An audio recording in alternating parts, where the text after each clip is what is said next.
Good morning, Redemption.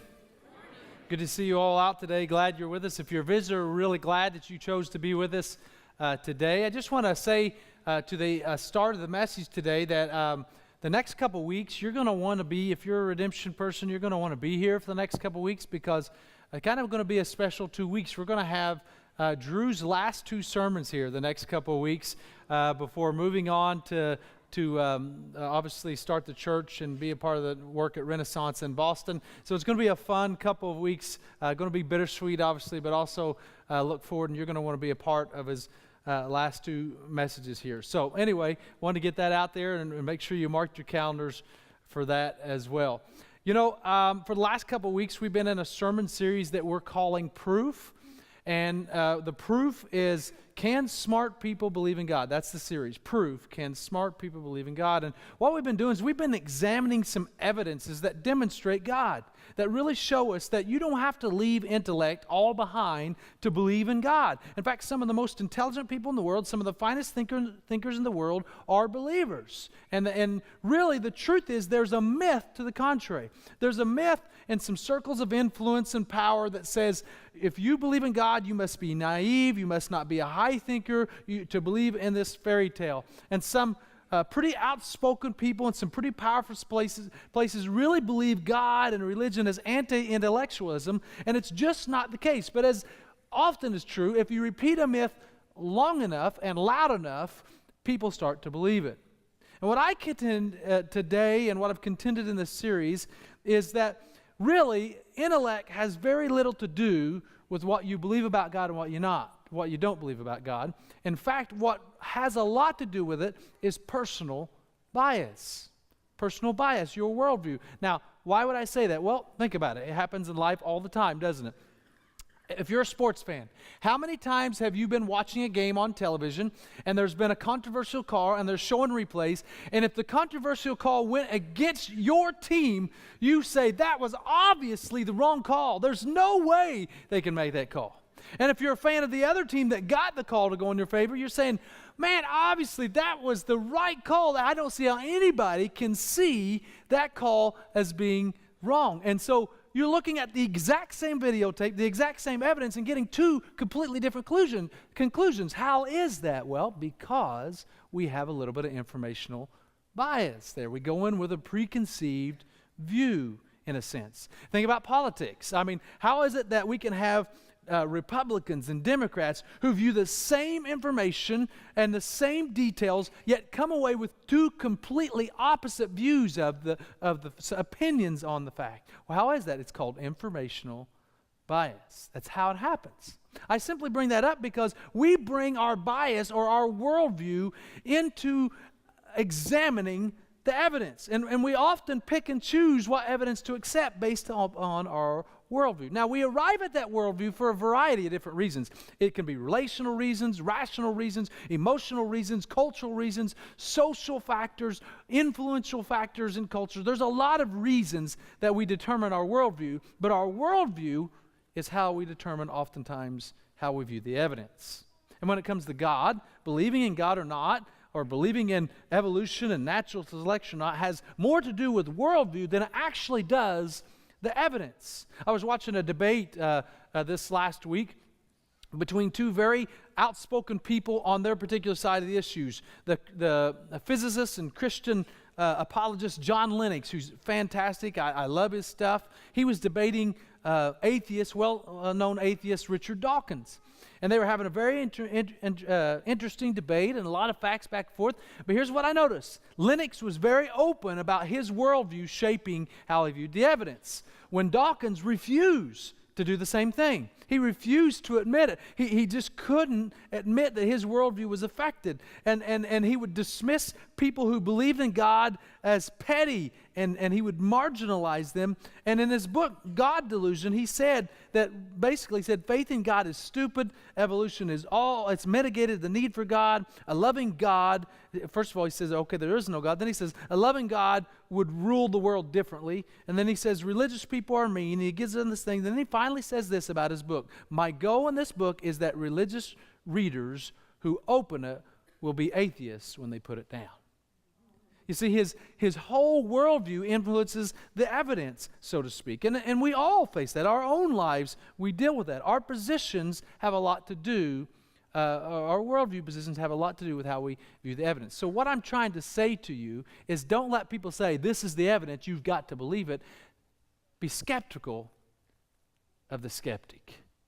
And look at the evidence yourself, because I believe when held up, it holds a lot of water. And so we started this series a couple weeks ago. We started looking at it, and what we've discovered is a lot of people are not sure what they believe anymore. Now, people aren't as influenced by Dawkins and them. Atheism is not growing. Did you realize that? Studies don't show that atheism is growing. But as Drew mentioned last week, what is growing is a group of people who are called the nuns. And I'm not talking about sisters in the Catholic Church. I mean the nuns, the people who, N-O-N-E, the people who click none on the religious census survey. They don't affiliate with any religion. And what the nuns would say is that we don't affiliate. We're not hostile toward spiritual faith in God. We are just done with organized religion for a variety of reasons, some of them good reasons, some of them not so good reasons. And they say we can't have a claim on absolute truth. We're not sure that you can know there's a God, and if you say you are sure, then you're a bigot, and that's kind of where they at. Now, the amount of nuns over the last 30 years has tripled. So there's this growing, and they're in our younger generations, both millennial and the generation behind it, who are the nuns. And so we have to understand it's important that we address these questions they have about faith and about God, because we don't want to lose a generation. Because they go off to college, and these smart, well-spoken people will knock their faith right out from underneath them oftentimes. And so that's what we've been doing in this series. The first week we kicked it off by looking at the resurrection of Jesus and the historical Jesus, and we found out that the evidence really does hold up well. It's overwhelming in support of it in many ways. Last week, Drew then looked at evidences from God, from human reasoning and longing. And if you haven't heard that message, I want to suggest you go back and listen to it or watch it. It was extraordinarily convincing, and it was powerful, and we looked at that. And now this week, we're going to turn the page again, and we're going to look at evidences of God from creation and design. If you don't look close enough, you might believe the notion and the myth that science and God are opposed to each other. They're in conflict with each other, like the skinny guy in Nacho Libre when he's told, you believe in God. No, I don't believe in God. I believe in science. And we're told that you can't believe in the other, and that's just not the truth. As I said earlier, worldview actually is the issue, not science versus faith. John Lennox would say it this way: there is a real conflict, but it's not science versus religion. It's theism versus atheism, and there are scientists on both sides of the issue. And that's true. And in fact, did you realize that a recent Pew Research poll found out that 51% of scientists believe in the theory of intelligent design? 51%. There was a large number of percentage that just said, we're just not sure, there's just not enough evidence. And then there was a smaller percentage that says, we absolutely don't believe at all. Also, a recent survey I read this week said 73% of medical doctors believe in God. That's a pretty high percentage of people who see how the body works and the mind works and all those things. So science and God are not opposing worldviews. And I believe there's a lot of scientific evidence to support God, creation, and design. We just aren't always aware of it because it's not what gets talked about a lot.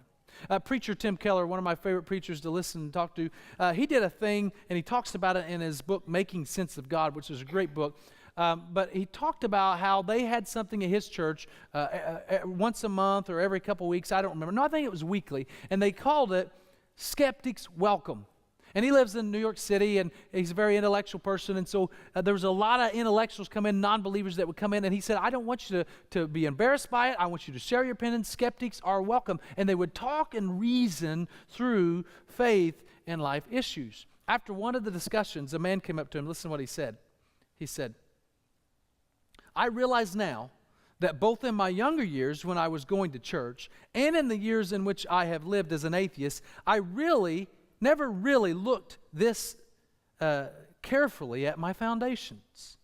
I have been too influenced by my surroundings and haven't thought things out for myself. Thanks for this opportunity.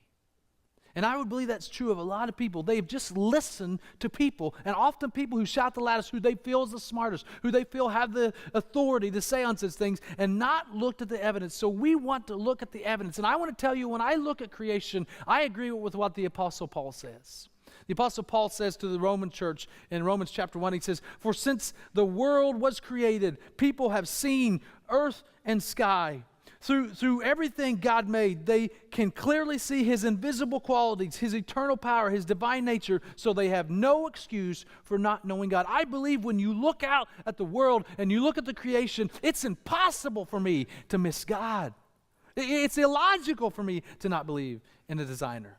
And we make those kind of connections all the time if you think about it.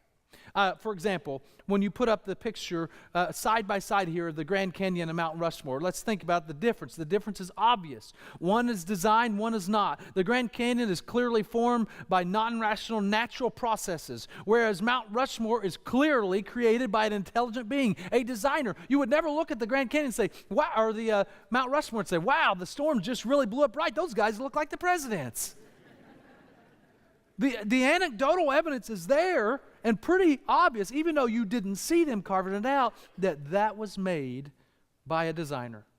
And I believe the same is true of design, but I believe there's more scientific evidence on hand than even that. So I want to look at a couple things, and I want to say two things before I dive right in here.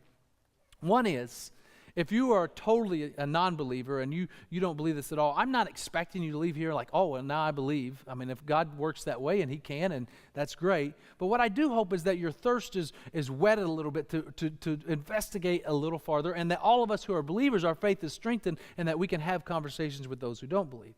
The second thing I'd like to say is this. I have read and studied thousands and thousands and thousands of examples these last few weeks preparing for this message, and I can't share them all. There's going to be things that I share a few of them, and you're going to be like, I would have shared this and shared that. You just can't get them all in. I would be here for an hour, and the band would come out and play me off the stage. It would last too long for me to do that. So we're going to hit just a few of these highlights, and I'm going to put them in a couple of categories. And the first one is this. Evidence number one, the universe had a beginning. This implies a beginner.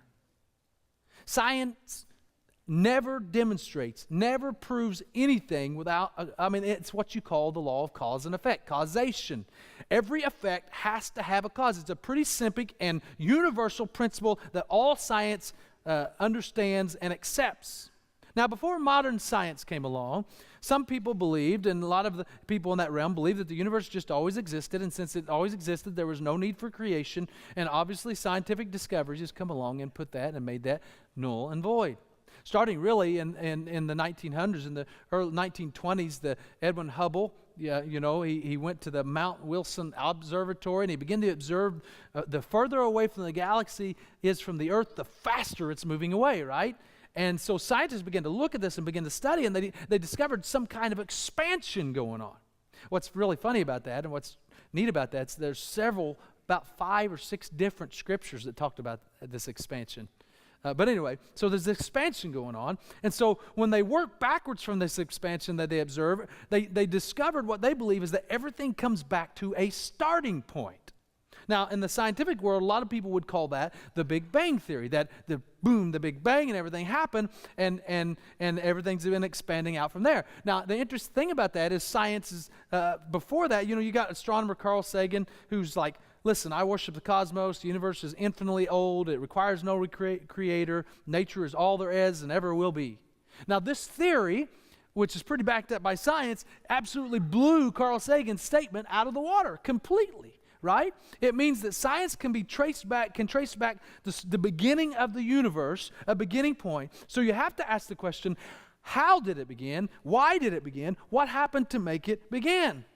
Now, I don't care whether you're a young earth person in this universe, because there's scientists on that side. I don't care if you're an old earth person, because there's plenty of scientists on that side. In fact, the majority of scientists on that side that believe the earth is older. Whether you believe it's thousands of years or billions of years, we are in agreement on this from science, no matter which level you come in, that there was a starting point. There was a beginning. And if there was a beginning, then there must have been a beginner.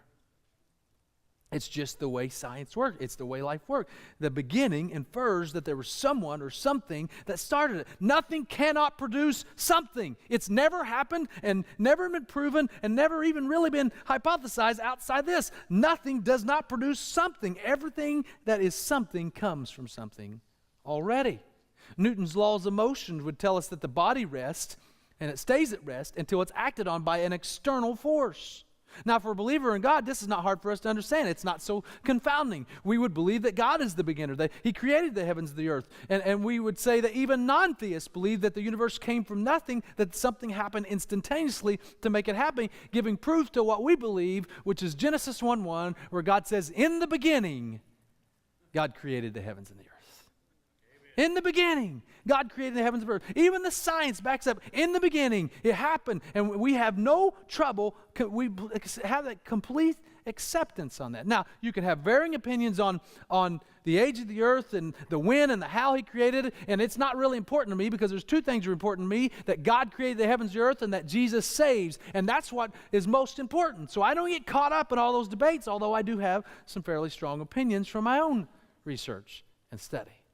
But any worldview you take on that starts with, if you start with the opinion that it's happened immediately, then you got to understand science backs up the biblical account. In fact, self-described agnostic Robert Jastrow, who was the former head of the NASA Goddard Institute for Space Studies, said this: "Now we see how the astronomical evidences leads to a biblical view of the origin of the world."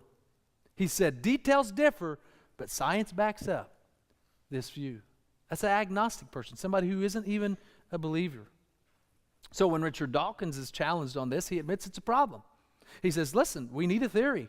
Darwin's theory works for biology. It does not work for cosmology. So the ultimate origins we're not real sure about, but don't worry, we'll figure it out eventually. We're going to get our Darwin and we'll figure it out. Now that's a blind leap of faith that he won't admit it's a leap of faith. But it is. And it goes directly to the point I said from the beginning, that our worldview does a lot to shape how we look at the evidence. So in my mind, a beginning demands a beginner, and design demands a designer. Which leads me to the evidence number 2 from God and creation and design. Evidence number 2, the exactness and fine-tuning of the universe points to a designer. It points to a designer. Now, I could spend hours and hours, as I mentioned, but I handpicked a handful of things that talks about the fine-tuning. But I want you to know there are thousands of fine-tuning things that we could look at. The universe is just right for life. It's just right for life. One scientist says that it's unexplainable. Cosmology is producing more and more evidence that our universe is based on numerous parameters that must be perfectly fine-tuned in order for life to exist. It's what scientists call the anthropic principle. And it states that for multiple factors have to be precise, or else this world and life on it could not exist. For example, think of some of these. The makeup of the atmosphere. 78% nitrogen, 21% oxygen, 0.5% argon, 0.03% carbon dioxide.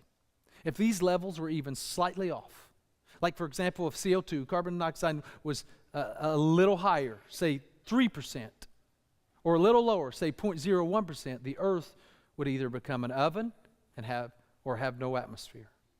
Or if oxygen dropped 6%, just 6%, we would suffocate.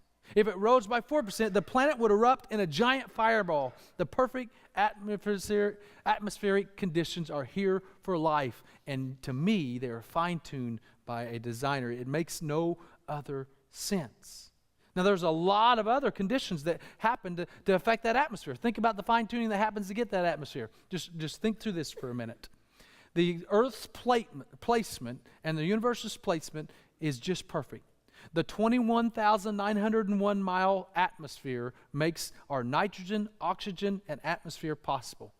A bit smaller, and there'd be no atmosphere, like planet Mercury. A tad bigger, and it would be full of nitrogen and hydrogen, and it'd be more like Jupiter. It's the only planet in our solar system that has the right mix of gas to sustain plant life, animal life, and human life. And get this, the Earth is the perfect distance from the sun. The perfect distance. Any closer, and we'd burn up. Any farther away, and we'd freeze. Get this, the earth orbits the sun at 67,000 miles per hour, and it rotates on an axis that is just perfectly aligned, that if it wasn't, we wouldn't be warm in the day, cold at night, and we'd be in trouble. And then you have the moon, just perfectly the right size, a little oversized for an earth, for a planet our size, and yet at its size, it has the perfect gravitational pull to make our ocean currents and shape our shorelines, which has a lot to do with our life. You see, all of these things, all these laws of physics and chemistry that science has found, the precise values and relationships, and you got to say, where do they come from? From a mathematical viewpoint, mathematicians say the odds of our universe being just right in all of these ways to sustain life are astronomical. I mean, the zeros at the end of that equation, it's just unbelievable, the zeros at the end of that number. To make the odds of it happen just are slim to none. It's like Kyle Idleman said, it's like you're up in heaven, God's giving you a tour, and there's this control room that controls all these things on earth, and if you trip and fall and hit one of them, the earth's gone. The very existence of these laws and these laws of physics strongly implies that there's a lawgiver, someone who formulates it and controls it. The distinguished physician Lewis Thomas says, he can't figure it out. I cannot make peace, he says, with the randomness doctrine. I cannot abide by the notion of purposelessness and blind chance in nature, and yet I do not know what to put in place for the quieting of my mind. He says, I don't know what to do with it. I get it. I get that it's that way, and it doesn't make sense to me. Harvard-educated astrophysicist John O'Keefe, he was a part of NASA, led NASA, he said, if the universe had not been made with the most exacting precision, we could never have come into existence. In my view, that these circumstances indicate the universe was created for man to live. Lennox, who I talked about later, says, the more I get to know about the universe, the more the hypothesis that there's a creator God who designed the universe for purpose gains credibility. It gains credibility in my mind every day. The more we learn about science, the more we know about God and his precision in which he fine-tuned the planet. And it's not just about the atmosphere, and it's not just about the planet, but think about all the millions of wildlife and things on the planet. I mean, just pick one of them out, for example. A few years back, I went to visit Vic Puff's honeybee operation. Think about the way he described the precision and the way it works with the honeybee. And I read something this week that just built on that. It says, if you've ever seen a honeybee gathering pollen, listen to this, and going back to the hive, we know that a honeybee, once it goes back, it communicates to the other bees where to go get the pollen. Once it's found it and did it. There's a problem, though. How does it communicate a location where the pollen is in order the other bees know where to get it? Well, here's what scientists have found. Once the bee gets back to the hive, it does this intricate little dance. Now, I'm not going to demonstrate it for you because my kids would be embarrassed. I'm told to never dance on stage. Now, I don't know what it looks like, but anyone who's seen the dance says that it's pretty amazing. What happens is the bee flies, circles in the exact way, in a way to communicate the relation to where the sun, where the pollen is, and they go fly. I mean, this could not be an accident. You don't teach the bee that skill. It doesn't have a school for that. It just does, because that's the way God designed it to happen. Think about the human body. The amazingness of the human body. Let's just start with the brain. I mean, it's amazing. The brain, if it were a computer, it would perform 38,000 trillion operations per second. The world's largest supercomputer only does 0.002% of that. The brains process 1 million messages a second. The brain weighs the most important data, filtering out relatively unimportant. Its screening function allows you to operate effectively. It allows me to think. As I'm preaching here, I'm actually preaching the message, and I'm thinking, oh, Joe's not here today. As I'm looking out, that's the way the brain works. It's amazing how it works through all those operations. And plus, it gains intelligence, and it has the ability to reason. It produces feelings, which science can never explain, to dream about plans, to take action, to relate to other people. Right now, your brain is operating both minor and major functions. And it's subconscious and conscious. Like the subconscious, like you're breathing. The brain's telling you to breathe, inhale, exhale. Your eyes blinking every 15 to 20 times per second, or in 60 seconds. And you're not conscious of that. Your stomach is digesting your food, and the brain sensory is sending information like a person shuffling lightly through a room, or the temperature that you can feel, and all those things. It's amazing. Like even the dryness in your mouth. And you take a step back from that human brain and how it works with other organs. One of the most amazing things in the human body is the human eye. One of the most marvelous things ever. The light-sensitive retina of the eye contains 10 million photoreceptor cells. And these cells capture the light pattern formed in the lens, and they convert it to this complex electrical signals that then goes to your brain, and that gives you the sensation of vision that we call vision. You can see over 7 million vivid colors. It focuses on objects automatically and can process 1.5 million images simultaneously. No camera can do that. My friend, the late Dr. Phil Dawkins, he was a cardiologist here in town. He used to say, I don't know how anybody can look and understand the human eye or see how the human eye works and not believe that it had a design, that God designed it. He said, just that alone convinces me. And you know what? It was a hang-up for Charles Darwin, who said, when I look at the human eye and I see it as something that happened through natural selection, I freely confess it's absurd to the highest. It's absurd. And we don't even have to stop there. In recent years, we've obviously become to understand more and more about DNA. Part of what makes us who we are. In one single strand of DNA, there is a full Encyclopedia Britannica worth of information. 6 feet of DNA inside each one of our bodies have 100 trillion cells that contain 4-letter chemicals in the alphabet that spells out the precise assembly and instructions of proteins in which our bodies are made. From the time of conception on, the smallest frozen embryo, there's information coded that determines height, eye color, build, all kinds of detailed information. The DNA is amazing, and the fact that it forms who you are.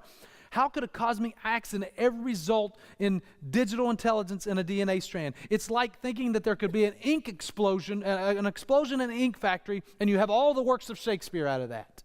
It doesn't make any logical sense whatsoever. The design of the human body and the preciseness of the fine-tuning, it screams a creator, a designer, over and over and over again.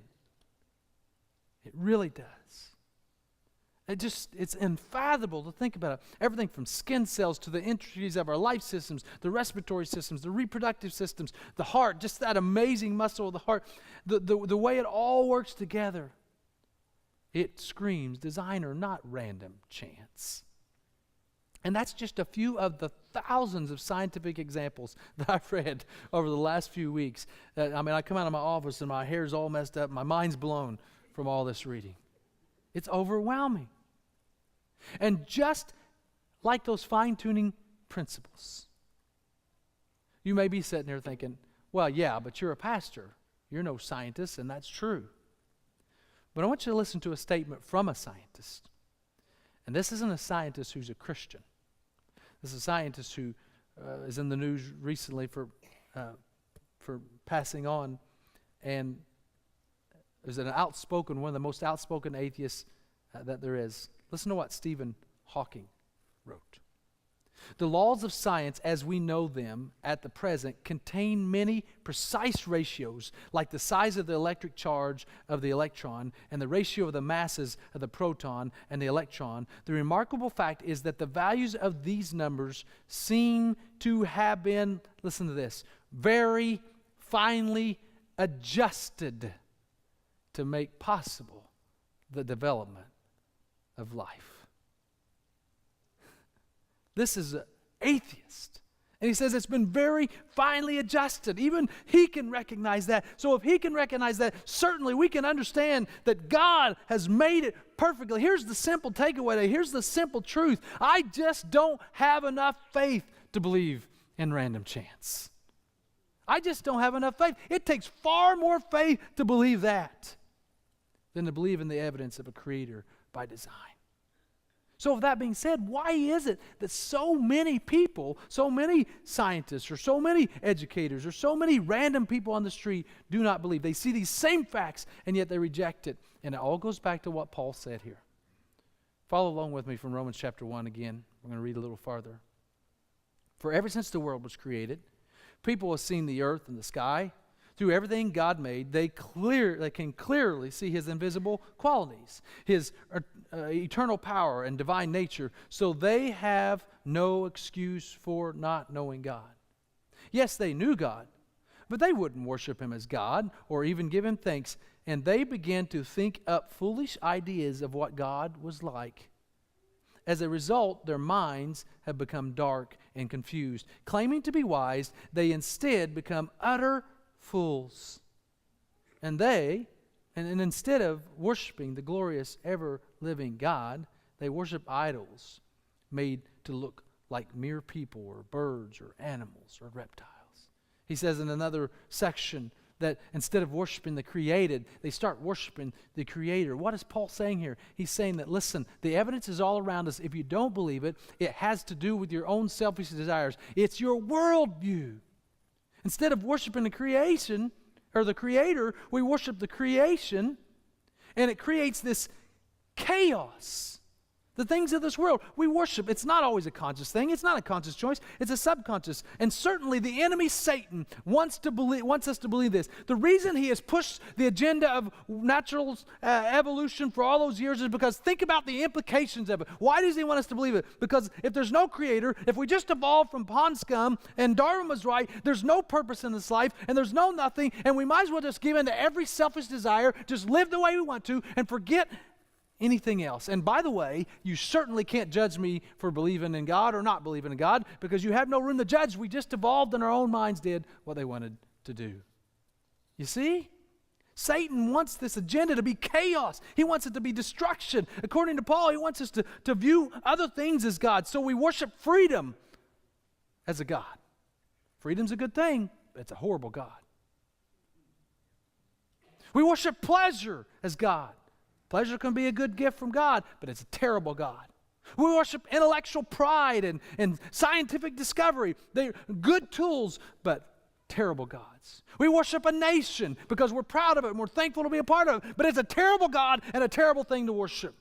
Or we worship a political party, or we worship power, and the list could go on. But if we deny God, we can do anything we want and not be wrong in it, and we fail to realize that meaning is gone. But here's the implication of it that people need to understand. If all meaning is gone, then life is a mess, and it's going to get worse.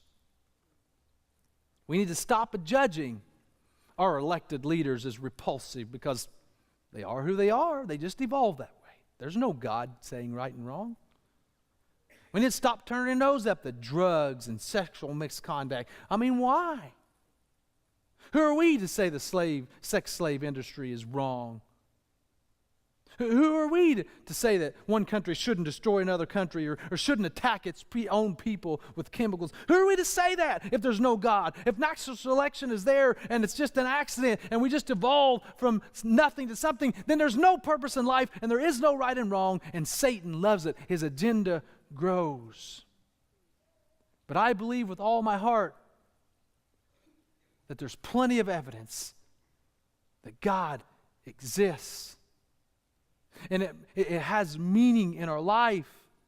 And that science comes alongside and reveals more about God's beautiful creation, doesn't take away from it. And the person spewing that agenda doesn't even realize it as they're making you lose your faith, what their implications are.